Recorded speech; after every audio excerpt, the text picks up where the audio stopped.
हम लोग इसके पीछे पड़ गए, थोड़ा सही रह गया जी परिभाषा प्रकरण जो है। तो सूत्र ये विशिष्ट सूत्र इसको जाने रहिए, है कि नहीं। स्वरितेन अधिकार है कि दो, ये सूत्र में दो पद हैं, एक स्वरितेन है, दूसरा अधिकार है। ये सूत्र विधि सूत्रों में या किसी भी सूत्र में जो अनुवृत्ति होती है, अनुवृत्ति माने अधिकार, पदों का उत्तरोत्तर गमन, पदानाम उत्तरोत्तरम आक्षेपः, उत्तरोत्तरम विनियोगः, अधिकारः। अधिकार का नाम लक्षण क्या है? उत्तरोत्तर विनियोगः, ये लक्षण है, उत्तरोत्तरम विनियोगः। जैसे उपदेशे अजनुनासिक हित, एतद सूत्र घटक उपदेश पद का विनियोग कहाँ है? हलंतिम सूत्र में विनियोग है। क्यों है? क्या युक्ति है? क्यों ये उपदेश से जा रहा है, उसका विनियोग क्यों है? बात में कि नहीं। एतस्य पदस्य एतत् सूत्रे विनियोगा, ऐसे पढ़ते नहीं, पाठे विनियोगा, पाठे विनियोगा मने वहां भी विनियोग है। विनियोग का अर्थ क्या है? माने पाठ में हमारी प्रवृत्ति हो रही है, पाठ की प्रवृत्ति का वो संकल्प है। विनियोगा मने प्रवृत्ति ही, अधिकार। हम अधिकार तभी संपन्न होंगे जब हमारे अंदर ये अधिकारता आएगा। विनियोगा मने अधिकार, तर्हि अस्माकं पाठे विनियोगा मने अधिकार। तत्र का वाचो युक्ति ही अस्मिन् पाठे अस्माकम् अधिकारः विनियोगः, अयम ऋषि ही इदम छंदः, है कि नहीं। ये सब उसमें प्रमाण होते हैं।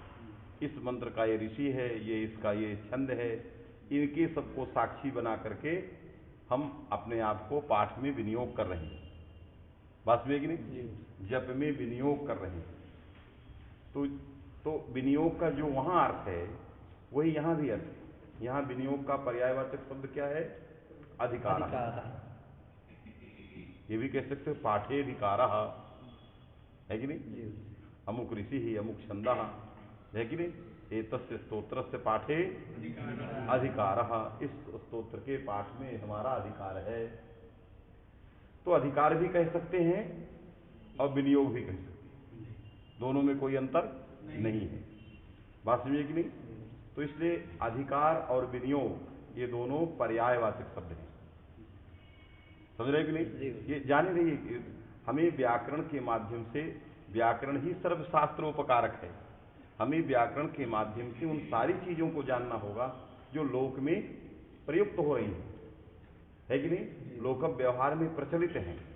क्योंकि यदि शास्त्र नहीं बताएंगे तो हम कैसे जान पाएंगे।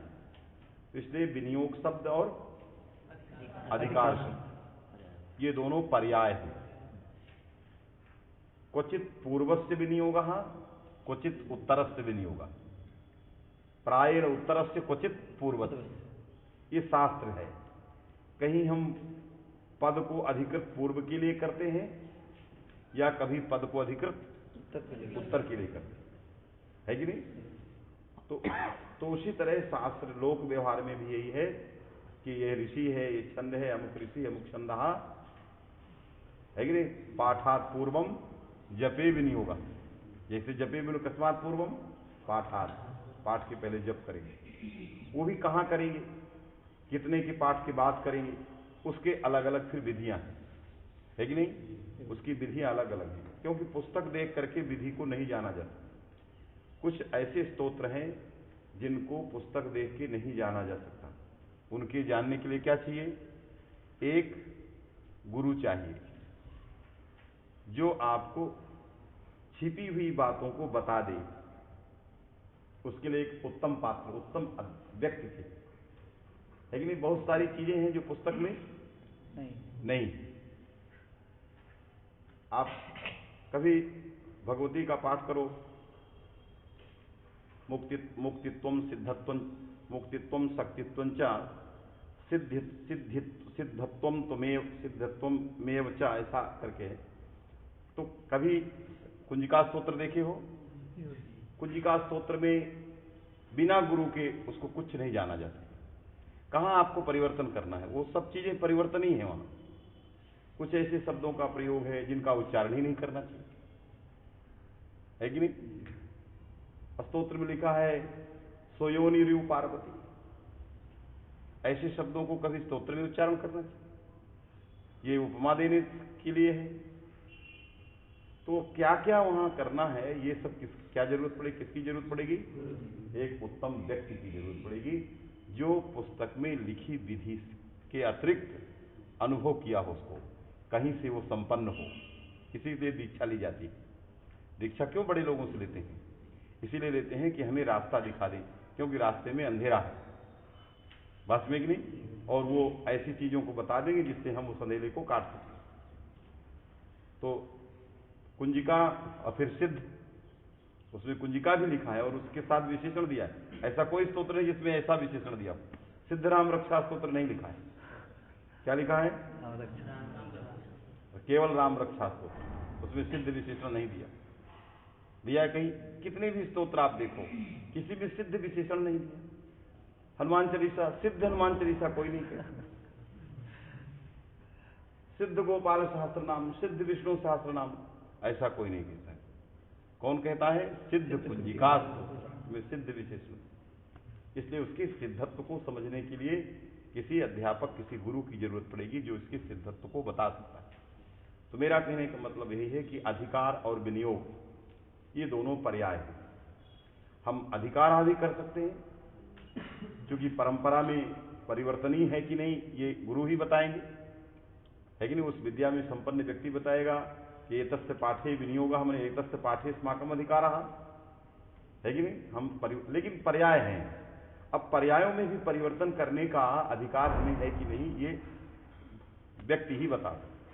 लेकिन व्याकरण के द्वारा सिद्ध है अधिकार और विनियोग, इन दोनों का समानार्थकत्व, दोनों समानार्थक शब्द हैं। तो किसने बताया कि विनियोग और अधिकार दोनों समानार्थक हैं? तो हमको स्वरितेन अधिकार बताया। अधिकार का अर्थ है उत्तरोत्तरम, या उत्तरोत्तरम प्रायेण क्वचित पूर्वत्रापि। कहीं कहीं अपकर्षण हो जाता है, उत्तर से पूर्व में विनियोग हो जाता है कि नहीं। अनुष्ठान विधि में भी ऐसा होता है, उत्तर की विधि कभी कभी पूर्व में करना पड़ता है, कभी 13वें अध्याय को पहले में लाना पड़ता है, पहले को 13वें में ले जाना पड़ता है। एक स्वामी जी थे, वो प्रतिदिन हवन करते थे, और वो अनुलोम विलोम माने विलोम पाठ शुरू कर दिया, तो उनको बीच में ही शरीर छोड़ दिया। तो उन्होंने उस विलोम को, हम उनसे विलोम पढ़ने जाते थे, तो विलोम की उनकी हस्तलिखित पुस्तक आज भी मेरे पास है, तो वो नहीं कर पाए उसको, क्योंकि विधि स्वतः कर रहे थे। विधि क्या कर रहे थे? स्वतः कर, किसी से सीखा नहीं, तो वो एक्सीडेंट हो, है कि नहीं। माने आप बारूद का गोला बनाओ और बनाते ना आए तो आप भस्म हो जाओ। नहीं कि पटाखे की फैक्ट्री में आग लग गई, बनाते नहीं बना आग लग गई। उसी तरह ये पटाखे की फैक्ट्री है, इसमें बिना किसी गुरु के प्रवेश करना बहुत कठिनाई है कि नहीं। ऐसे नहीं चला जा सकता। हम हनुमान चालीसा कर लें, रामचरितमानस कर लें, वाल्मीकि कर लें, ये सब सरल है। इसमें किसी की सरल माने भक्ति के लिए है। लड्डू है, टेढ़ा भी है तब भी मीठा है, गोला भी है तब भी मीठा है, तो चलेगा। लेकिन आप चाहो कि हम राम का दर्शन कर लें वाल्मीकि पढ़ के, नहीं करोगे। उसके लिए क्या चाहिए? एक गुरु चाहिए, जो आपको विधि बताए, ऐसे चलो, ऐसे तब ऐसे होगा, है कि नहीं। हम सन्यासी कॉलेज में थे, उत्तराखंड से लौट रहे थे, तो एक स्वामी जी से भेंट हो गई। हमने उनसे पूछा कि हमें विश्वविद्यालय जाना है, हमारा मन यहाँ नहीं लग रहा है, क्या करें। एक विधि उन्होंने बताई, और हमें शायद 3 महीने या 2 महीने लगा, हम राजस्थान चले गए। तो कहने का आशय मेरा है कि एक अध्यापक, एक अच्छे व्यक्ति के द्वारा, अनुभवी, जो उसमें एकदम रत है, सदाचार संपन्न है, उस व्यक्ति के द्वारा जो विधियां बताई जाएं, वही विधि कारगर होती है। जो अपने से कर लें, वो एक्सीडेंट हो जाएगी, मिस कर जाएगी, नुकसान कर। सन्यासी कॉलेज के हमारे आचार्य महामंडलेश्वर स्वामी विश्वदेवानंद जी महाकाली के बहुत बड़े उपासक। हमने उनसे पूछा कि हमको बताइए कैसे उपासना करें। तो कहा हम भी सीख रहे हैं। सीखा उन्होंने श्री विद्या की भी, और उन्होंने स्थापना किया, एक्सीडेंट हो गया। जब पहला एक्सीडेंट दिल्ली में हुआ तभी हमने मना किया कि आप इसको छोड़ दीजिए, कहीं प्रयोग में गलती हो गई। तो हमने कहा आप छोड़ दीजिए, अब आगे मत बढ़िए इसको। हमारा उनका बहुत अच्छी मित्रता जैसे कहिए या भक्तिभाव कहिए। इसके बाद दोबारा प्रयोग किया और वो आते ही जो है एक्सीडेंट हो गया। निमित्त कई बन गए, लेकिन एक बार उनको चौंकाने वाली बात, मैंने भगवती ने रोका आगे मत बढ़ो, क्योंकि इस चर्म शरीर से तुम कुछ नहीं कर सकते, अब सामर्थ्य नहीं है। ये नहीं माना, जबरदस्ती हठात कर दी। तो विधियां जो हैं किसी से सीखना चाहिए। तो व्याकरण में अधिकार और विधि और विनियोग सब क्या है? पर्याय है। तो स्वरितेन अधिकारा में अधिकारा का अर्थ क्या करेंगे? उत्तरोत्तर, माने प्रायेण उत्तरोत्तरम विनियोग, प्रायण जोड़ना है। प्रायण क्वचित क्वचित पूर्वस्मिन्नपि, क्वचित कहीं कहीं पूर्व में भी उत्तर के पदों का विनियोग है कि नहीं? तो हम लोग क्या करेंगे? अधिकार। अब अधिकार की व्याख्या भाष्यकार ने नहीं किया है। भाष्यकार ने कहा अधिकम कारः, ये भाष्यकार व्याख्या। भाष्यकार से पूछा जाए आप व्याख्या में, वो व्युत्पत्ति करने लग गए। अधिकार में अधि और कार, क्योंकि केवल कार का प्रयोग नहीं होता व्याकरण, केवल कार का प्रयोग नहीं होता, कोई ना कोई कर्म सुबंत चाहिए उसके साथ, क्योंकि कर्मण्यन कहता है, कर्म का होना अनिवार्य है। कुंभम करोति में केवल ये नहीं कह सकते कारा, उसमें कुंभ लगाना होगा, घट लगाना होगा, नगर लगाना होगा, नगर कारः, घट कारः, कुंभ। केवल कह दें अयम कारः, करोति कारः, असाध है कि नहीं? तो इन्होंने कहा कि कार लगा है, कार के साथ क्या लगा है? अधि। अधि अव्यय है, इसका अर्थ क्या है? तो भाष्यकार ने कहा अधिकम, अधिकम कारः माने अधिकम करोति, अधिकम कारः माने अधिकम करोति, अधिकम करोति माने उसका अर्थ क्या है? अधिकम करोति, अधिक कार्य कर्तृत्व। तो अधिक कार्य कर्तृत्व क्या है? इसमें विनियोग है, उत्तर में इसका गमन है कि नहीं? इस पद में अन्य पदों की अपेक्षा अधिक काम है। उपदेश जन्मनासिक का अच अनुनासिक की अपेक्षा उपदेश में अधिकम कारा माने अधिकम कार्यम करोति तद अपेक्षा, वो यहीं रहेंगे, ये यहां रहते हुए भी आगे भी बढ़ेगा। नहीं कहते तुम यहीं रहोगे, हम यहां से आगे हरिद्वार ऋषिकेश सब जाएंगे, तुम यहीं रहो।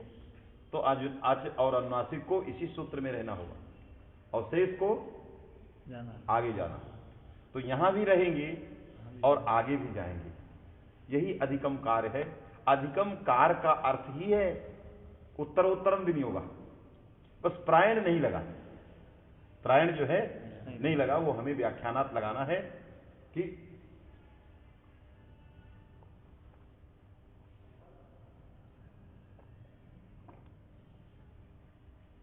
समझ बात आई? तो हो गया अधिकारः, अधिकम कारः। दूसरा है स्वरितेन। स्वरितेन में मैंने थोड़ी बात उस दिन बताई। स्वरितेन में स्वरित है कि नहीं? ये शब्द जो है क्या परक है? धर्म परक है। बहुत सारे शब्द ऐसे होते हैं जो धर्म परक होते हैं, जाति का बोध कराते हैं, उसमें व्यक्ति से कोई मतलब नहीं है कि नहीं? उसमें जाति प्राधान्य हो जाता है। जैसे साधारण वाक्य में कहते हैं संपन्नो व्रीहि है, तो इस व्रीहि का मतलब व्रीहित्व में उसके तात्पर्य है। किसमें तात्पर्य है? व्रीहित्व में तात्पर्य। तो धर्म की प्रधानता बता रहा है। उसी तरह न ब्राह्मणम हन्यात में जो ब्राह्मण है वो किसी एक ब्राह्मण व्यक्ति को नहीं, एक व्यक्ति को नहीं, उसके ब्राह्मणत्व में तात्पर्य है कि जहां जहां ब्राह्मणत्व रहे सबको लेना है, तो वहां उसकी प्रधानता है। बात समझे कि नहीं? कहीं कहीं लिखा है लस्य अधिकारा में, लब तो कहीं कहीं लिख देते हैं लत्वम, है कि नहीं? कर्मणि द्वितीया में मैंने बताया कर्मत्वम, क्योंकि कारक शक्ति और शक्तिमत दोनों हैं। तो जब शक्ति है तो शक्ति माने धर्म। शक्ति किसको कहते हैं? धर्म को कहते हैं। धर्म ही सामर्थ्य है। धर्म क्या है? सामर्थ्य। और धर्म माने यही है नित्यत्व सति अनेक संवेदत्व, यही सनातन है, यही शाश्वत है कि नहीं? यही सनातन है, इसी को धर्म कहते हैं। इसी के अंदर सारी चीजें आ गई हैं, चाहे आप जो भी चीजें वर्णित हैं इसी का है सब, ये व्यापक वस्तु। इससे स्वामी करपात्री जी धर्म की जब व्याख्या करते थे तो कहा धर्म मने नित्यत्व सति अनेक संवेदत्वम, यही सनातन धर्म। और इसकी लंबी चौड़ी व्याख्या इसी में सब आ गई, बात समझे कि नहीं? तो ये बहुत सारे ऐसे शब्द होते हैं जो शक्ति परक होते हैं, माने धर्म परक होते हैं। व्याकरण में दोनों विधाएं देखी गई। एक सूत्र है जहां शक्ति मध्य प्रयोग आया, एक सूत्र ऐसा जिसमें आया पंचमी सप्तम्यौ कारक शक्ति मध्य, कारक शक्तियों के मध्य। कारक तो शक्ति है ही नहीं, कारक तो शक्तिमत है। कारक तो करता है, कर्म है, करण है, सब शक्तिमत है। फिर कारक शक्ति मध्य कैसे एक सूत्रकार ने लिख दिया? कारक शक्तिमत मध्य कहना चाहिए, है कि नहीं? कारक शक्तिमान अर्थात कारक मध्य कहना चाहिए, क्योंकि कारक स्वयं शक्तिमत है। तो प्रयोग क्या करना चाहिए? कारक मध्य। और फिर लिखा कारक शक्ति मध्य। तो कारकों में कोई शक्ति फिर उसके मध्य में, तो कारक में शक्ति क्या है? कर्तृत्व, कर्णत्व, कर्मत्व, अधिकरणत्व, संप्रदानत्व, अपादानत्व, ये क्या है? ये कारक शक्ति है। और इन शक्तियों के मध्य में विचार, तो भगवान सूत्रकार भी शक्ति पर भी विचार किए और शक्तिमत पर भी विचार, दोनों पर विचार। शक्ति और शक्तिमत दोनों विचार किए, तो शक्ति परक भी शब्द हैं और शक्तिमत परक भी शब्द हैं। इसलिए हमने क्या ले लिया? इन्होंने कहा सूत्रकार ने कि इसमें जो स्वरित शब्द है ये शक्तिमत परक है, स्वरितत्व परक है। स्वरितत्व क्या है? यह स्वरितत्व एक साधारण अच और हल दोनों वर्णों से युक्त कोई शब्द में रहने वाला धर्म विशेष है। केवल अचमात्र में रहने वाला धर्म नहीं है, अचों में ही रहने वाला नहीं। अच और हल जो वर्ण है, उन वर्णों के समुदाय अथवा वर्ण में रहने वाला क्या है? धर्म विशेष। जैसे अच और हलों, हल वर्ण व्यंजनों का समुदाय जो उपदेश है, अच और हल इन दोनों से वर्णों का समुदाय कौन पद हुआ? उपदेश। इस उपदेश में रहने वाला धर्म स्वरितत्व। तो कहीं कहीं वर्णों की अनुवृत्ति करते हैं तो वर्ण में रहने वाला, वर्णों के समुदाय में रहने वाला। तो ये ऐसा धर्म है जो वर्णों के समुदाय में या वर्ण में रहने वाला धर्म है। वर्ण समुदाय वर्ण इन दोनों में रहने वाला, एतद अन्यतर में दोनों में रहने या एतद उभय में रहने वाला धर्म विशेष क्या है? स्वरितत्व है। बात समझे कि नहीं? वो स्वरित नहीं है जो स्वरित समाहार स्वरित से विवक्षित है। इसको चिन्ह विशेष कहते हैं। क्या कहते हैं? चिन्ह। और यह व्याख्यानात् व्यवहारात् विज्ञेय है। जैसे वर्णों का अनुनासिक प्रतिज्ञा से समधिगम्य है। वर्णों का अनुनासिकत्व कैसे जानते हैं? व्यवहार प्रतिज्ञा से जानते हैं। उसी तरह पदों या वर्णों में रहने वाला स्वरितत्व कैसे जानते हैं? प्रतिज्ञा से ही जानते हैं, व्यवहार से जानते हैं। अंग से आसप्तम परिसमाप्ते तस्य अधिकारः। ये सप्तम अध्याय की समाप्ति तक इसका उत्तरोत्तर विनियोग है कि नहीं? तो ये इसमें विनियोग है, ये विनियोग है, इसमें स्वरितत्व बैठा है कि नहीं? ये आचार्य व्यवहार से हम जान गए कि इसमें स्वरितत्व है। यदि स्वरितत्व नहीं होता तो इसके लिए अधिकारः है कि नहीं? अधिकारः शब्द का प्रयोग नहीं आता। भस्य अधिकारः ये प्रयोग नहीं आता। प्रत्ययः परश्च इत्यधिकारोऽयम् ये नहीं आता। ज्ञाप्रातिपदिकात् अधिकारोऽयम् नहीं आता। तो सब जगह जो अधिकार अधिकार अधिकार प्रयोग सूत्र आया, तो अधिकार किसको कहते हैं? तो अधिकार आपसे पूछा जाएगा किसको अधिकार कहते हैं? उत्तरोत्तर विनियोग को कहते हैं। उस उत्तरोत्तर विनियोग में हेतु क्या है? युक्ति क्या है? स्वरितत्व। तो स्वरितत्व को अधिकार नहीं कहते, स्वरितत्व उस अधिकार का ज्ञापक है। बात समझे कि नहीं? ये समझे। इस सूत्र को बनाने की क्यों जरूरत पड़ी? जैसे आप पूछेंगे कि वृद्धिरादेश को बनाने की क्यों जरूरत पड़ी? क्योंकि वृद्धिरेच बनाया गया था। इसको क्यों जरूरत पड़ी? क्योंकि अंगस्य भस्य प्रत्यय परस्य ये सब बनाए गए हैं, पूर्वत्रा सिद्धम इत्यधिकारोयम ये सब बनाए गए हैं। बात में कि नहीं? तो ये अधिकार अधिकार अधिकार व्याकरण में अनंत, इसलिए कहते हो अधिकार सूत्र, अधिकार सूत्र। तो चूंकि अधिकार सूत्र बनाए गए तो हमें अधिकार क्या है उसको भी परिभाषित करने के लिए कोई नियम कानून बनाना पड़ेगा। तो वो नियम बना दिया है स्वरितेर अधिकार। तो स्वरितेर, स्वरित शब्द क्या परक है? स्वरितत्व परक है। समझ में है कि नहीं? और उसमें तृतीया विभक्ति किससे आ गई? इत्थम भूत लक्षणे। इत्थम भूत लक्षणे से तृतीया आ गई। इत्थम भूत का जो लक्षण, इत्थम भूतस्य लक्षणम लक्ष्यते, है कि नहीं? अनेनिति लक्षणम लक्ष्यते बोध्यते अनेनिति लक्षणम, है कि नहीं? लक्ष्यते ज्ञाप्यते अनेनिति लक्षणम। और कस्य लक्षणम कस्य ज्ञापकम? तो इत्थम भूतस्य लक्षणम, इत्थम भूत का ज्ञापक। क्या है इत्थम भूत जिसको ये बता रहा है? इत्थम भूत क्या वस्तु है? तो इत्थम का अर्थ है अयम प्रकार, अयम प्रकार इत्थम है। और तस्य भूता इत्थम भूता, भूता मने प्राप्त, भू धातु प्राप्ति अर्थ में है। एक भू धातु है जो प्राप्ति अर्थ,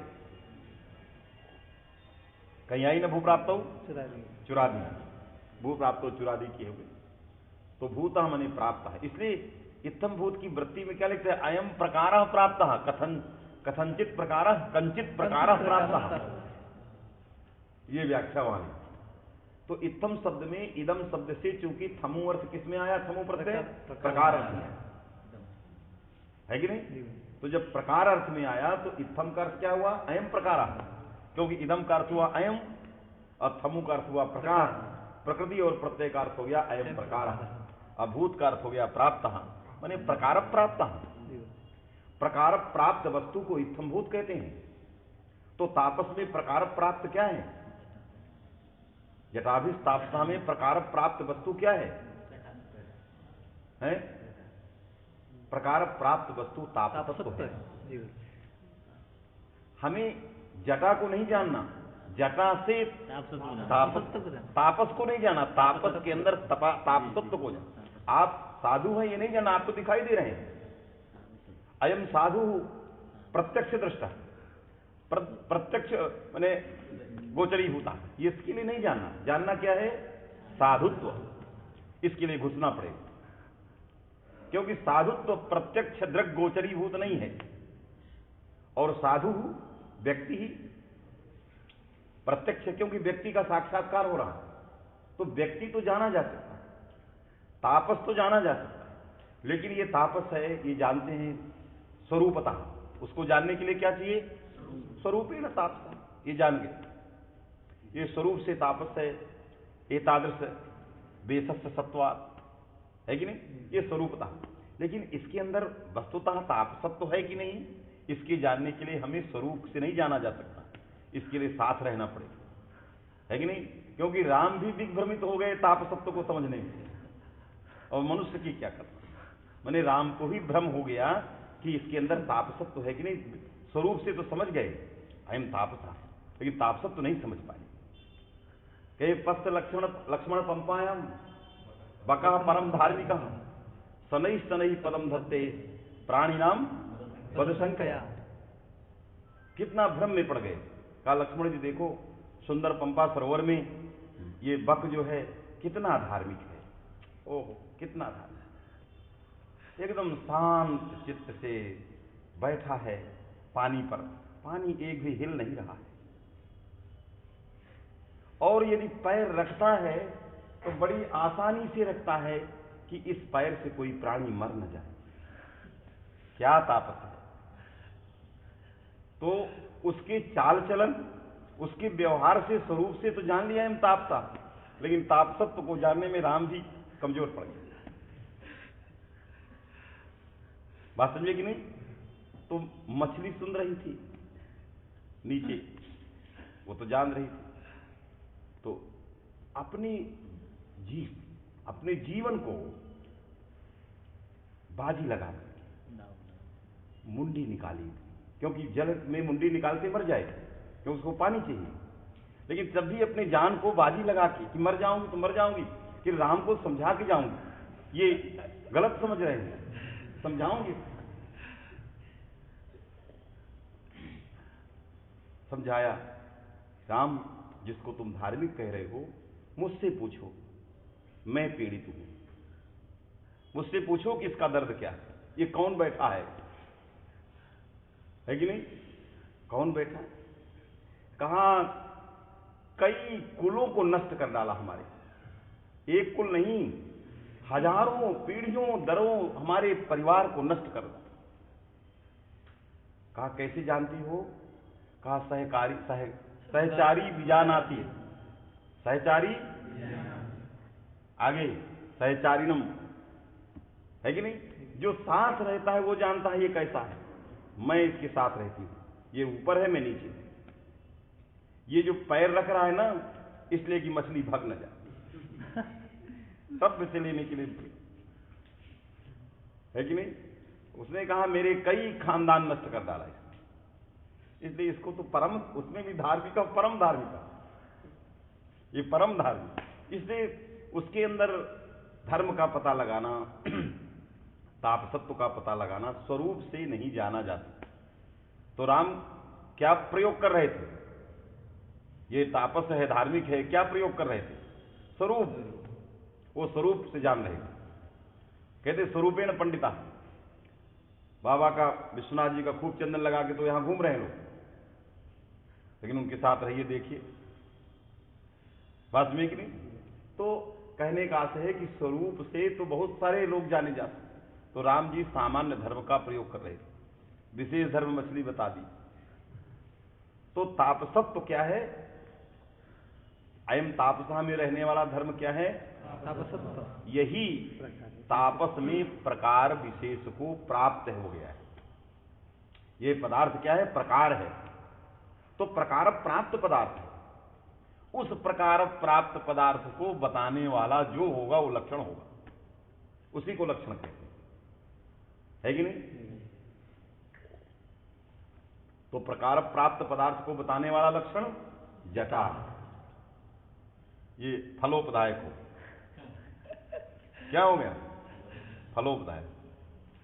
ये अब स्वरूप योग्यता नहीं है तुरंत, क्योंकि अपने शरीर को कुरूप बनाने का काम है। अब ऐसा नहीं है कि जटा रख लिया तो हो गया। कोई भी व्यक्ति नहीं है जो सुंदर बनना नहीं चाहता। विचार करें, कोई व्यक्ति ऐसा है कि मैं कुरूप हो जाऊं? नारद जी भी नहीं चाहते, वो भी कहते ऐसा सुंदर हो जाऊं कि बस विवाह हो जाए। कोई भी व्यक्ति अपने को कुरूप नहीं, दाढ़ी बढ़ा लेगा, है कि नहीं? देखो हम लोग रोज बनाने वाले, दाढ़ी बढ़ा लेगा, ये कर लेगा, वो कर लेगा, क्यों कुरूप बना रहा है? अपने को कुरूप क्यों बना रहा है? इसलिए कि वो तापस है, वो संसार में होने वाले दैनंदिनीय कार्यों से रहित है, वो झंझट नहीं करना चाहिए, है कि नहीं? इसलिए वो दाढ़ी जटाएं रखता है, कोई कुछ रखता है। तो उन जटाओं के कारण, क्योंकि इस व्यक्ति ने संसार से भिन्न प्रक्रिया अपनाया है, इसलिए इन जटाओं के बहुत सारे हैं जो अभी नए नए उत्तराधिकारी संत बन जाते हैं, वो ऐसे ऐसे निकालते हैं, ऐसे जैसे हम लोग निकालते हैं गृहस्थी, ऐसे थोड़ा दाढ़ी कम रखे हैं और ऐसे निकालते हैं, वो भी सीख रहे हैं, लेकिन वो सब युंजान योगी हैं। अब उनकी निंदा नहीं करना, वो क्या है? युंजान, अभी सीख रहे हैं, किसी गुरुजन के सानिध्य में हैं, धीरे धीरे धीरे धीरे सीख जाएंगे तो अच्छी बात है, नहीं सीखेंगे तो हो जाए, लेकिन उनको युंजान योगी कहिए, कुछ तो सीख रहे हैं। तो तापसत्व को बताने के लिए क्या है? जटा। तो जटा के द्वारा तापसत्व ज्ञाप्य है, इसलिए स्तंभूत का लक्षण जो जटा है उसमें कौन विभक्ति आ गई? तृतीया। इसलिए उसका अर्थ है जटा ज्ञाप्य तापसत्व विशिष्ट। जटा ज्ञाप्य तापस नहीं लिखा, जी गुरु। जटा ज्ञाप्यम तापसत्वम तद विशिष्ट। अतद विशिष्ट तापसा। जी गुरु। इसलिए वो लिखा, एक एक पंक्ति जो लिखी है उसका रहस्य है, ऐसे नहीं लिख दिया, वो अनुभव करके सब लिखा गया, इसलिए ऐसा बोध किया। समझ में बात आई कि नहीं? सब मिलेगा राजेशानंद जी, इसी अखाड़े में सब मिलेगा। आप एकदम है कि नहीं? ये 7 अखाड़ों से भिन्न अखाड़ा है। जो 7 अखाड़े बनाए गए उनसे विचित्र अखाड़ा है। इसमें जो सदस्यता ग्रहण कर लिया तो फिट हो जाए। तो चलिए अब प्रकृति में आइए। यहां स्वरितत्व तो लक्षण है, ज्ञापक है। वो कौन सी वस्तु है, कौन सी वस्तु है जो यहां प्रकार को प्राप्त हो गई, और जिस प्रकार प्राप्त पदार्थ को बताने के लिए स्वरितत्व लक्षण है। अनुभव करिए, दृष्टांत और दार्शांतिक को घटाएं। वहां तापसत्व प्रकार था, यहां स्वरितेन अधिकारा में कौन प्रकार है?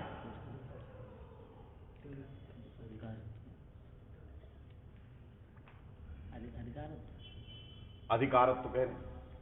अधिकारत्व मने है कि नहीं? अधिकार बने विनियोग, और विनियोग कौन है? विनियोग है उपदेश, है कि नहीं? अधिकार माने विनियोग, तो अधिकार का मतलब उसमें करोति लगा हुआ है, अर्थात उत्तरोत्तर गमन कर्तृत्व, उत्तरोत्तर कर्तृत्व, यही विनियोग। प्रायण उत्तरोत्तर गमन करता। और तो उत्तरोत्तर गमन करता, करोति वहां विग्रह में है, अधिकम करोति। अधिकम का अर्थ है उत्तरोत्तरम, ये सब आया है क्योंकि अव्यय है, व्यापक उसका अर्थ है। तो अधिकम मने उत्तरोत्तरम, और करोति मने विनियुक्ते। विनियुक्ते करोति मने विनियुक्ते। यहां विनियोग में घय प्रत्यय बाहुलकात कर्तरी है। विनियोग में बाहुलकात घय प्रत्यय कर्तरी है, लगाएंगे ग्रंथ तभी वो बैठेगा। विनियुक्ते इति विनियोगा। तो विनियुक्ते कौन है? विनियोग कर्तृत्व किसमें बैठा है? विनियोग कर्ता कौन है? उपदेश। उपदेश है विनियोग का कर, विनियोग क्रिया का करोति का कर्ता कौन है? उपदेश। तो विनियोग कर्तृत्व किसके पास है? उपदेश। और उसको बताएगा कौन? स्वरितत्व। स्वरितत्व। स्वरितत्व से उपदेश में रहने वाला उत्तरोत्तर जो विनियोग कर्तृत्व है वो ज्ञाप्य है कि नहीं? अधिकारत्व, अधिकारत्व नाम उत्तरोत्तर विनियोग कर्तृत्वम। पूछेगा विनियोग कर्तृत्व में कर्तृत्व कैसे आया? बाहुलकात कर्तरी घाया। क्यों पूछेगा? क्यों यहां किए? कहा अधिकार का जो विवरण है, अधिकम करोति का विवरण आपने क्या किया? उत्तरोत्तरम विनियोगा। तो उसकी व्युत्पत्ति में करोति लगा है, अब विनियोग में भाव में कहीं होगा तो समानार्थक कैसे हो जाएंगे?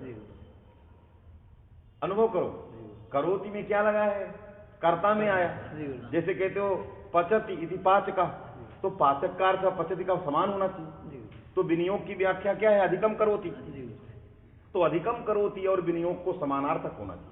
विनियोग भाव में करोगे तो समानार्थक नहीं रहा, इसलिए विनियुक्ते इति विनियोगा, विनियुक्ते इति विनियोगा, तभी अधिकम करोति के साथ समानार्थकता है, नहीं आएगी। बात में कि नहीं? तो उत्तरोत्तर विनियोग कर्तृत्व है कि नहीं? उत्तरोत्तर विनियोग कर्तृत्व का ज्ञापक जो है लक्षण है स्वरितत्व है। इससे स्वरितत्व में इत्थंभूतस्य माने उत्तरोत्तर विनियोग कर्तृत्वस्य। तो स्वरितत्व ज्ञाप्यम जद उत्तरोत्तर विनियोग कर्तृत्वम तद विशिष्टम पदम, तद विशिष्टम पदम उपदेश इति, है कि नहीं? इससे विशिष्ट उपदेश है, इसलिए हलंत में उसका संबंध है। बात में आ गई? समझ में बात आई कि नहीं? इसलिए लिखा वृत्तीय पढ़ो क्या लिख रहे हैं। स्वरितत्व युक्तम शब्द स्वरूपम अधिकृतम बोध्यम। देखिए अधिकार की व्याख्या क्या? अधिकृतम, ये अधिकृत है माने अधिकार क्रिया संपन्न है, विनियोग क्रिया संपन्न है माने विनियोग क्रिया का कर्ता है। विनियोग क्रिया का कर्ता। समझे बात में कि नहीं? इसलिए स्वरितत्व युक्तम, स्वरितत्व धर्म से युक्त जो शब्द उपदेश वो क्या है? उत्तरोत्तर गमन करता है, अर्थात विनियोग क्रिया का करता है। इसलिए उसको अधिकृतम माने उत्तरोत्तर गमन कर्तृत्वम बोध्यम। बात में कि नहीं? तो इसलिए जो है यह परिभाषा सूत्र जहां जहां प्रवृत्त होगा वहीं उन्हीं पदों की उत्तरोत्तर या पूर्व में अनुवृत्ति या अपकर्षण जिसको कहते हो वो सब होता रहे, यही इसमें प्रमाण है। ये सूत्र न होता तो सारे आने वाले अनुवृत्ति और अपकर्षण जितना कहा गया था, अधिकार व्यापक शब्द है, उसके अंदर अनुवृत्ति भी आती है और अपकर्षण भी आता है। अधिकार के अंदर तीनों चीजें, दोनों चीजें, आप क्वचित अपकर्षणम उचित अनुवृत्ति और सर्वत्र अनुवृत्ति ही, और एक जगह क्वचित लगा दो सर्वत्र, सर्वत्र अपकर्षणम क्वचित, सर्वत्र अनुवृत्ति ही, क्वचित अपकर्षण। कहीं कहीं अपकर्षण है चाहे चकार आदि के द्वारा पूर्व से उत्तर की ओर खींचना है, चकारात अनुकृष्ट, क्वचित चकारात अनुकृष्ट, चकार से खींचना है।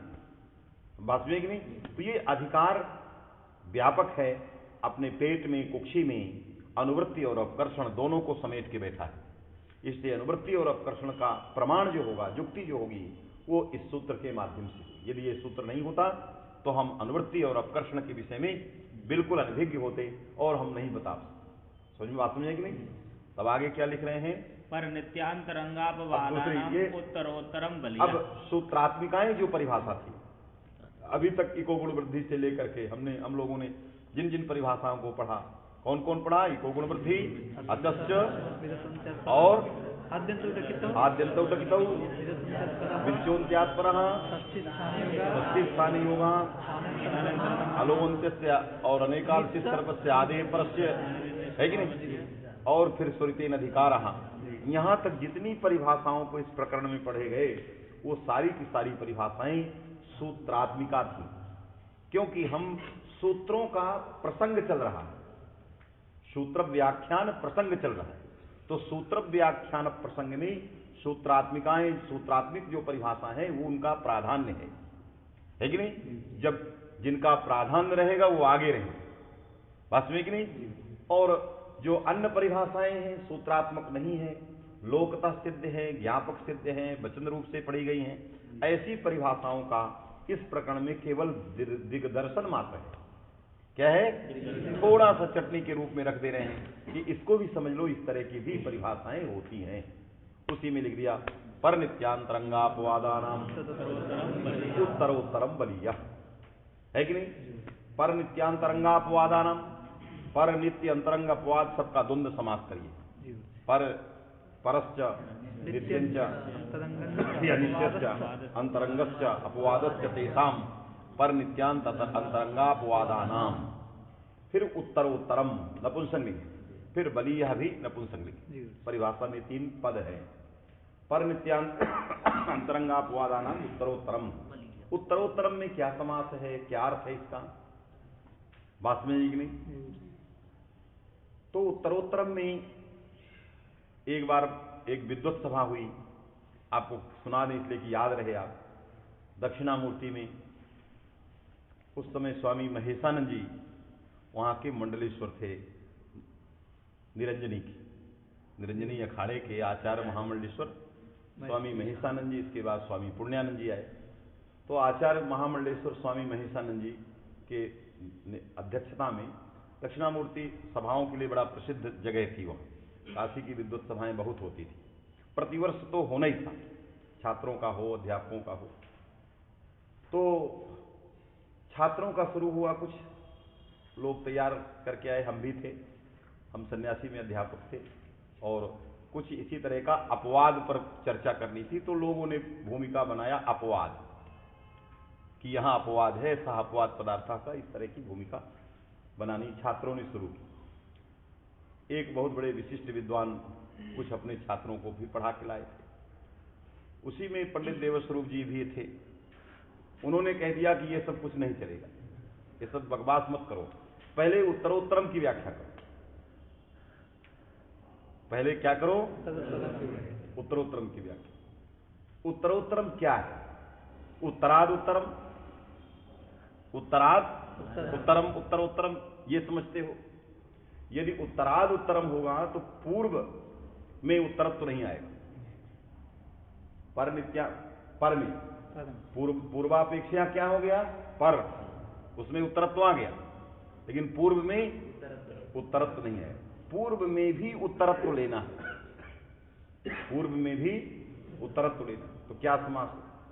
तो आपके बाल मनोरमा वगैरह में बहुत जगह लिखा है, लेकिन उनके इस प्रश्न से उस समय लोग मौन हो गए, चुप हो गए। हम प्रत्यक्षदर्शी कहे कि जब आप लोगों को ये नहीं आता तो क्या बोलोगे? बात समझे कि नहीं? खैर, प्रसंग चला तो समास क्या है यहां बाल मनोरमा तत्वबोधनी सब जगह लिखा है, उसमें ऐसा नहीं कोई बहुत ऐसा प्रश्न था।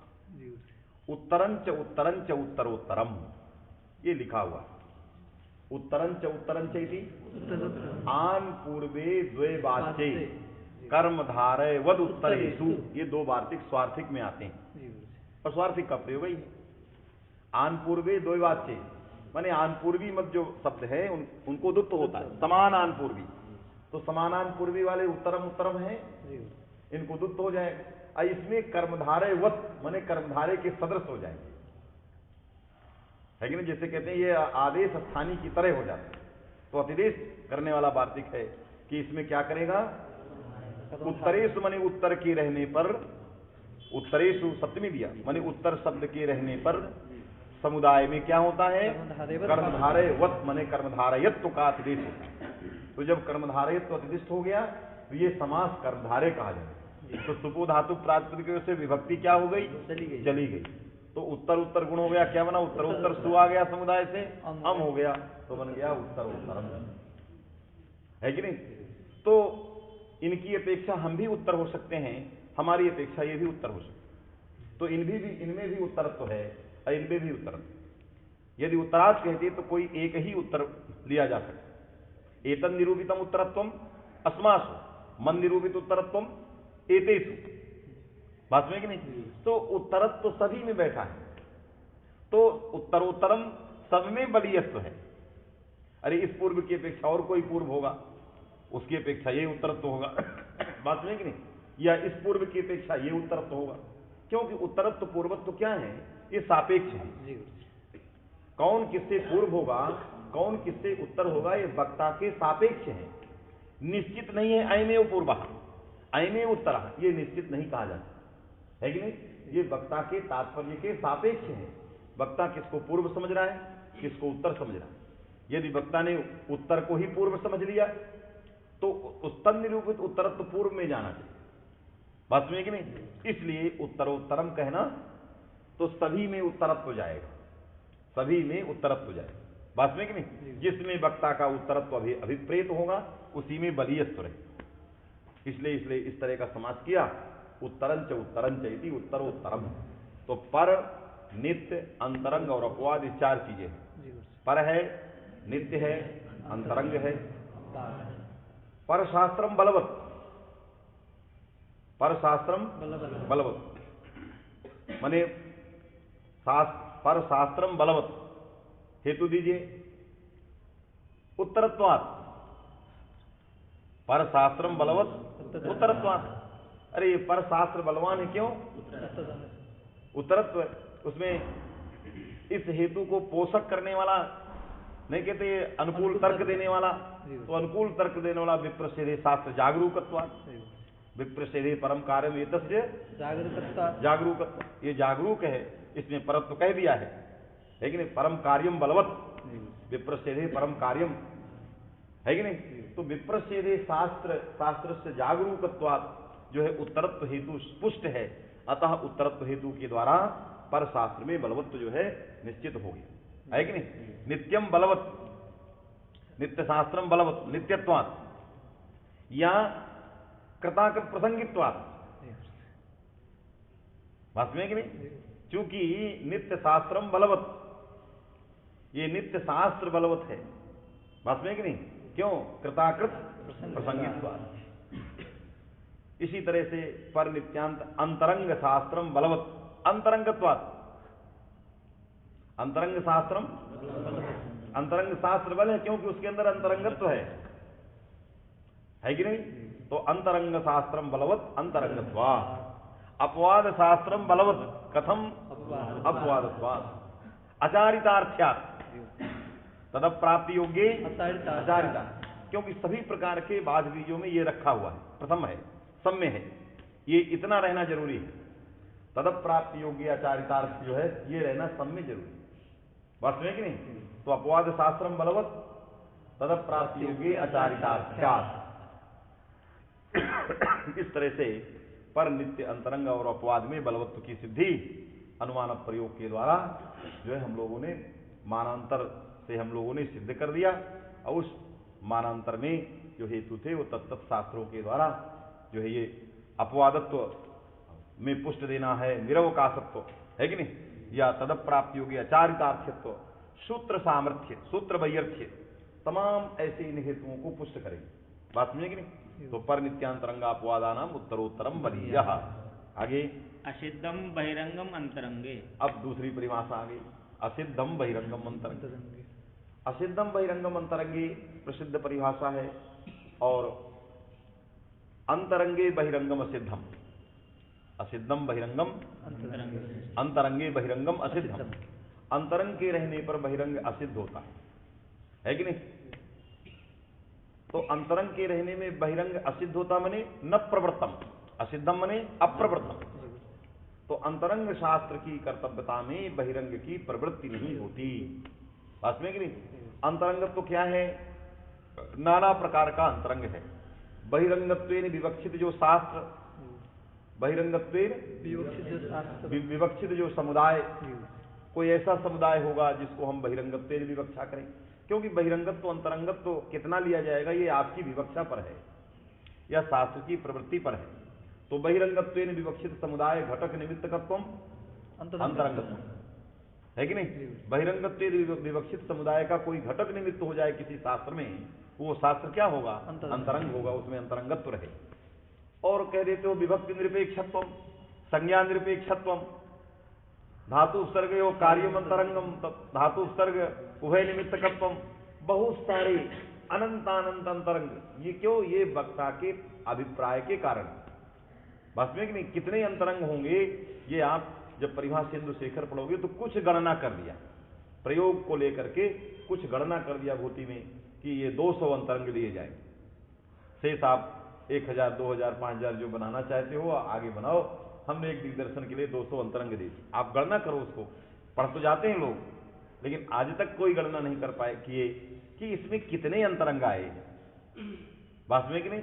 भूति पढ़ने के बाद उनको गिनना पड़ेगा, जैसे यदागम परिभाषा कितने प्रयोग आए, कार्यम अनुभव में कितने प्रयोग आए, निर्दिष्ट मान में कितने प्रयोग आए, कितने प्रयोग आए, कहां कहां के प्रयोग आए, बात में कि नहीं? ये सब विद्यार्थी का काम, उसको गणना करे और अपनी डायरी बनाए, है कि नहीं? मने यद पठितम तद गुरुवे निवेदितम से काम नहीं चलेगा, उसको आप बनाइए, कुछ लिखिए, यहां सुनिए फिर लिखिए, आप अनुभव करिए कि क्या लिखना चाहिए हमें। अभी कच्चा ही लिखा जाता है, बाद में धीरे धीरे धीरे बहुत सारी चीजें हैं, हम लोग बचपन में पढ़ते समय लिख लिए, आज कुछ लगता है कि यहां गड़बड़ी हो गई तो उसको हटाना पड़ता है कि नहीं? संस्कार कल्पिका वृत्ति स्मृति रे शाब्द बुद्धि अन्य दे तत्, इसको पढ़ाने लगे तो लिखा कुछ, हम लोगों ने तो पढ़ते समय बहुत सारे लिखे हैं, तो लिखा देखने लगे क्या चीजें हैं यहाँ, गड़बड़ी क्या है, तो वहां घटार्थ निरूपित संस्कार, अभी वो गलत लिख गया था, कहीं लिख गया हो, अभी तो घटार्थ विषयक संस्कार ऐसा लिखना चाहिए, निरूपित तो बनता नहीं, तो अब यहां संशोधन हो गया कि ये तो यहां निरूपित गलत जुड़ गया है, गुरुजी कुछ बोले होंगे, लिख गया कुछ, तो अभ्यास में लिख गया कुछ, जल्दी में कुछ लिख गया उस समय, है कि नहीं? लेकिन उसको यथासमय संशोधन करना। ये देवदत्त जो है घटार्थ विषयक संस्कार विशिष्ट है कि नहीं? क्योंकि घटार्थ निरूपित वृत्ति स्मृति सत्वात्, क्योंकि वृत्ति की स्मृति इसके पास बैठी तो संस्कार रहेगा ही, इसके पास क्या है? स्मृति है, तो स्मृति तभी होगी जब संस्कार रहेगा, तो अनुमान कर लेते, बात में कि नहीं? तो ये सब जो है आप लोगों को लिखना पड़ेगा, बिना लिखे कुछ नहीं होगा, क्योंकि आज हम क्या पढ़ाए कल क्या हो जाएगा हम ही को स्वयं पता नहीं रहता, आप आज पढ़ाने के बाद कल आप हमसे पूछोगे तो ये चीज हमें मुश्किल हो जाएगी, क्योंकि वो एक समय है, काल खंड जब आता है तब तभी वो भाव निकल सकता। बस में आ गई तो परनित्य असिद्धम बहिरंगम अंतरंगे। अंतरंग और बहिरंग किस प्रकार के हैं, कहां कहां हैं, कितने हैं, क्यों हैं, उनमें युक्ति क्या है, यही सारी चीजें उसमें वर्णित हैं। पहले केवल इतने निकालना है कि कितने अंतरंग बहिरंग भाव हैं। तो भूतिस्थ अंतरंग बहिरंग भाव विमर्श है कि नहीं, भूतिस्थ अंतरंग बहिरंगम भाव विमर्श, अथवा शब्द शास्त्रीय अंतरंग बहिरंग भाव विमर्श। तो शब्द शास्त्र से लोगे तो पूरा का पूरा आ जाएगा, है कि नहीं। ज्यादा व्यापक बनाना है तो शब्द शास्त्रीय अंतरंग बहिरंग भाव विमर्शा में छांटते चलो, एक आपका अलग ग्रंथ, एक एक शीर्षक उसमें पढ़े जो एक एक ग्रंथ बनते जाएंगे, है कि नहीं। मने ये सर दर्द की गोली है, ये जो है पेट दर्द की अलग है, ये जो है सिर ये फलाने की है, ये दस्त रोकने, उसी तरह उसमें एक एक है, एक एक स्टोर पूरा रखा हुआ है जहां जरूरत है। क्योंकि इसमें सब मिल गया है, सारी दवाएं एक साथ क्या हो गई, मिल गई। अब छांटना है हमें कि कौन दवा कैसे कहां रखना, और उसी को छांटने का नाम ही शोध होता है। रिसर्च किसको कहते हैं, बिखरी हुई वस्तुओं का संकलन, यथाक्रम बुद्धिपूर्वक संकलन, यही रिसर्च की परिभाषा है। बिखरी हुई वस्तुओं का यथाक्रम बुद्धिपूर्वक संकलन, उसको यथाक्रम लगा देना है और बुद्धिपूर्वक उसको संकलन करना, इसी का। और रिसर्च में क्या करेंगे, कुछ नहीं नया कर सकते, है कि नहीं। अंतरंग बहिरंग भाव विचार करना है, कितना बिखरा हुआ है, सबको यथाबुद्धि संकलन करना है, उसको क्रम में लगाना है, कहां कहां बैठाना है, उसको कहां कैसे रखें कैसे रखें। यदि ऐसा हो जाए बहुत अच्छा हो जाए, बात समझे कि नहीं। तो ये सारी चीजें जो है इसी का नाम गवेषणा है, इसी को गवेषणा कहते। जो ऐसा नहीं करता है पड़ा रह जाता। पहला काम संकलन, दूसरा काम सेट से बैठाना, तीसरा काम अपनी बुद्धि लगा के कुछ नया देना। क्योंकि बैठा संकलन और का काम किया गया है, पड़ा हुआ है, उसको आपको लाए भर है, कोई नया नहीं है। बुद्धिपूर्वक में थोड़ा बहुत आप अक्षर क्रम वर्णक्रम कुछ नया कर सकते, फिर उसमें औचित्य अनौचित्य आपका। ये तीन चीजें यदि आ जाए तो आपका उत्तम शोध कहा जाए, उसी को गवेषणा उत्तम कहेंगे, है कि नहीं। और यही काम करना है, और ये इन ग्रंथों में किया गया है। यदि हम ये सारे ग्रंथ जो पढ़ते हैं इनका विचार करते हैं, क्या है, नागेश भट्ट जी ने परिभाषा सिंधु में क्या किया है, बिखरी हुई भाष्य में, बिखरी हुई शाब्दिक ग्रंथों में जो परिभाषाएं थी उनको संकलन किया है, और व्याख्यानों को पहले रख दिया, अन्य लोगों ने पहले नहीं रखा। क्यों, उन्होंने तर्क दिया, अर्हंतीम फलानाम ढिकानाम कर दी। ये क्या है, रिसर्च ही तो है, और नया क्या दिया, और उसका औचित्य बता दिया। यही काम हम करने का नाम रिसर्च, और कोई कुछ नहीं, सब इधर उधर से ला के रखा जाता है। चलिए, तो असिद्धम बहिरंगम अंतरंगे। अकृतव्यूहा पाणनीया। अब पाणनीया, पाणनीया, पाणनीया, हाँ पाणनीया, ऐसा पढ़े, पाणनीया, अकृतव्यूहा, है कि नहीं। व्यूह कहते हैं, व्यूह मने विशिष्ट ऊह को क्या कहते हैं, विशिष्ट ऊह, ये व्यूह है कि नहीं। विशिष्ट ऊह करते हो, विशिष्ट ऊहन भी व्याकरण का प्रयोजन है। विशिष्ट ऊहन क्या है, प्रयोजन। क्योंकि आपने कहा सूर्याय नमः, है कि नहीं, रामाय नमः, फिर आपने कहा अग्नि आ गया तो अग्नाय नमः कह देंगे, ये गलत हो। इसके लिए आपको ऊहन करना पड़ेगा, वहां लिखा नहीं है, वहां विशिष्ट ऊहन करना पड़ेगा। तो व्यूहा मने विशिष्ट ऊहा, है कि नहीं।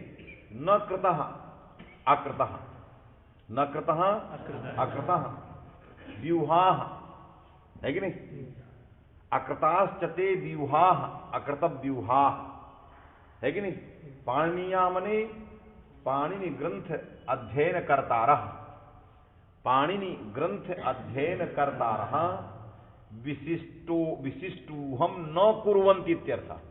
अकृता, नकृता, अकृता, अकृताश्चते व्यूहा, ये जितने व्यूह हैं ये अकृत हैं। किसने अकृत व्यूहा किया है? पाणिनीया है कि नहीं? अथवा इसमें विशेषण करिए पाणिनीया मने पाणिनि ग्रंथे वर्तमाना, पाणिनि ग्रंथे वर्तमाना, के वर्तमाना अकृत व्यूहा है कि नहीं? उसी का फलितार्थ लिखा है निमित्त विनाश सोन्मुखम दृष्टवा, है कि नहीं? तो जो ये फलितार्थ या जो वाक्य है उसमें पाणिनीया का अर्थ है कुर्वन्ति से लिया है, इसलिए उसको हम अकृता के साथ विवाह के साथ विशेषण न देकर के पाणिनीया मने पाणिनि ग्रंथ अध्ययन करता रहा, कुर्वन्ति में ले गए, है कि नहीं? न कुर्वन्ति इत्यर्थ मने न कृता न कुर्वन्ति इत्यर्थ, पाणिनि ग्रंथ अध्ययन करता रहा। अर्थात निमित्त विनाश उन्मुख संभावनायाम, यदि किसी के निमित्त विनाश की संभावना है तो उस निमित्त को मान करके पहले कार्य नहीं करना चाहिए। जैसे निषेधुसीम आसन बंध धीरा पढ़ते हो ना, निषेधुसीम तो निषेधुसीम ये किस शब्द का रूप है? निषेधुसी है कि नहीं? नी लगा हटा दोगे तो क्या बनेगा? से दिवस शब्द है कि नहीं? से दीवान, से दीवांसो, से दीवांस, से दीवांसम, से दीवांसौ, से दुषः है कि नहीं? से दुषः, से दुषः, तो से दुषः ये जब सस में बनाओगे तो से दिवस सस बन गया कि नहीं? अब यहां सस को मान करके भासंज्ञा भी है। क्या है? भासंज्ञा किसकी? बस की है। से दिवस में बस भी भासंज्ञा, तो बसो संप्रसारणम, बस को संप्रसारण प्राप्त है। और बस प्रत्यय बलाद्यार धातुक है तो उसको इटकागम प्राप्त है कि नहीं? बस क्या है? बलाद्यार धातु, तो बलाद्यार धातुकत्वेन आर्धातुकत्वेन बलादे सूत्र से जो इट का आगम प्राप्त है और बसो संप्रसारणम से भासंज्ञक मान करके संप्रसारण भी प्राप्त हो गया। युगपत एक कालाउच्छेदन प्राप्त है। यद्यपि संप्रसारण की अपेक्षा यह जो क्या है? इडागम अंतरंग है। क्या है? क्यों? अंतर्भूत है इसका निमित्त, केवल बस का वकार निमित्त मानता है धातु, और ये पूरा से दिवस सस तक जाता है, क्योंकि जब तक सस को मान के भासंज्ञा, सस को मान के पूरे भाको निमित्त भासंज्ञ कंग पूरा है जिसमें सस भी आएगा, क्योंकि भत्वे ने सस लिया जाता है कि नहीं? तो सस प्रत्यावेद पूर्वत्व विशिष्ट जो भासंज्ञ कंग होगा वो पूरे संप्रसारण को पकड़े, क्योंकि भस्त का अधिकार है। बात में कि नहीं? तो ये बहिरंग है, ये अंतरंग है, तो इसका आगम होना चाहिए। लेकिन अंतरंग बहिरंग रहने पर भी ये जो परिभाषा आ गई कि निमित्त विनाशोन्मुखम दृष्टवा, यहां निमित्त जो है विनाशोन्मुख है। किसका? इट के आगम का। इट के आगम का निमित्त क्या है? बलादित्व। वो बलादित्व क्या है? विनाश माने नंक्षमाण है, ये नंक्षमाण है। अर्थात यदि यत्र संप्रसारणम स्यात् सदा बलादित्वम नश्येत् या नंक्षेत्, बलादित्वम नष्टम स्यात्, ये बलादित्व नष्ट हो जाएगा। तो इदागम का जो निमित्त है, भावी निमित्त है जो बलादित्व, वो क्या है? विनाशोन्मुख माने नंक्षमाण है। अतः तन्निमित्तक माने बलादित्व निमित्तक जो इदागम है नहीं होगा, अंतरंग नहीं रहने पर भी नहीं। तो इटकागम जब नहीं हुआ तो संप्रसारण हो जाएगा, तो क्या बन जाएगा? से दुषः, निषेधुषः है कि नहीं? उसी का जब उगित मान करके गीप प्रत्यय कर दोगे तो क्या बनेगा? निषेधुसी है कि नहीं? और निषेधुसीम बन जाए, नी उपसर्ग लग जाता, वास्तव में है कि नहीं? तो इस तरह से ये परिभाषा जो है अकर्तव्य परिभाषा को रखा गया है, वास्तव में है कि नहीं? बस संपूर्ण हो गया।